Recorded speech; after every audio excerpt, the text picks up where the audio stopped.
Wetu wote ambao wamejitokeza hapa na nawatia moyo waendelee kujitokeza kwa wingi kwa kila siku. Tuna kesi za aina hii karibia nchi nzima, kesi za kisiasa, za uongo, za kujaribu kuintimidate chama chetu, kujaribu kuwaogopesha watu. Kuna vijana wadogo humu ndani wa miaka 16 naambiwa, wengine 17, ambao hata sheria zetu haziruhusu wao kuchanganywa na watu wengine katika mambo kama haya yanayoendelea. Chama chetu kinashambuliwa kila kona tangu at least uongozi mpya tulipoingia madarakani. Jaribio la kwanza ilikuwa ni kumkamata mwenyekiti wetu ambaye wote tunajua nchi nzima kwamba amefunguliwa kesi ya uongo ya uhaini kwa sababu ya uoga wa Samia kushindana na sisi. Yuko ndani mwaka mzima sasa. Ya pili ni kujaribu kukataa uongozi uliochaguliwa halali. Kumbuka katibu mkuu na naibu katibu mkuu na wajumbe wa kamati kuu ya chama ofisi ya msajili ilijaribu kuwakataa katika uchaguzi ambao kwa kweli ni historia kwa nchi hii, ulikuwa wa kidemokrasia na nchi nzima haikulala siku ile tarehe 21 ikiangalia ule uchaguzi ambao umekuwa ni wa mfano kwa watu waliostaarabika. Hilo lilikuwa jaribio la pili. Jaribio la tatu ni kwa chama kuzuiwa kufanya shughuli zake kwa kesi ya uongo pia ya watu wanaotumiwa na serikali. Mtu amekaa madarakani miaka 15, hajawahi kuona Zanzibar inaonewa. Siku tu alipotolewa madarakani kwa kura, anasema Zanzibar inaonewa, ndio anaanza kudai madai ambayo yeye alipaswa yatekeleza akiwa madarakani miaka 15 iliyopita.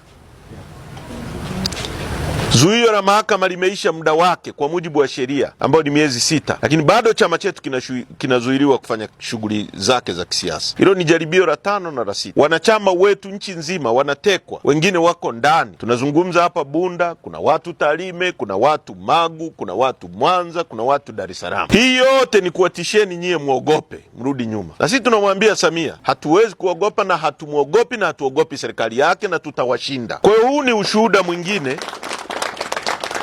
kwamba hawa watu hawapaswi kuwa madarakani hata nusu saa ijayo, kwa sababu ni watu ambao wanaongoza nchi hii kwa kuchochea chuki, kwa kuchochea uhasama, kwa kutengeneza mazingira ya watu kuwa na hasira, na watu wanapokuwa na hasira wanashindwa kudhibiti, kwa sababu polisi na vyombo vya dola dunia nzima havijawahi kushindana na wananchi vikashinda. Tangu zama za mfalme Louis wa 16, ukaja zama za kina Nicolae Ceausescu, ukaja zama za kina Gaddafi na madikteta wengine wote, hajawahi kushindana na umma wakashinda. Wachache wataumizwa, lakini hatimaye umma utaprevail. Sasa kama tishio kwenu wanachama, wala msiogope. Na nitumie nafasi hii kuzungumza na wanachama nchi nzima, kwa sababu niko hapa, najua watasikia, na Samia atasikia, na wengine watasikia, kwa sababu niko hapa. Ruhusuni chama chetu kifanye kazi zake. Waachieni viongozi wetu nchi nzima, mwachieni Lissu, kwa sababu hakuna namna Chadema hii itawapigia magoti kwa njia yoyote, haipo. Sisi tunachotaka ni haki.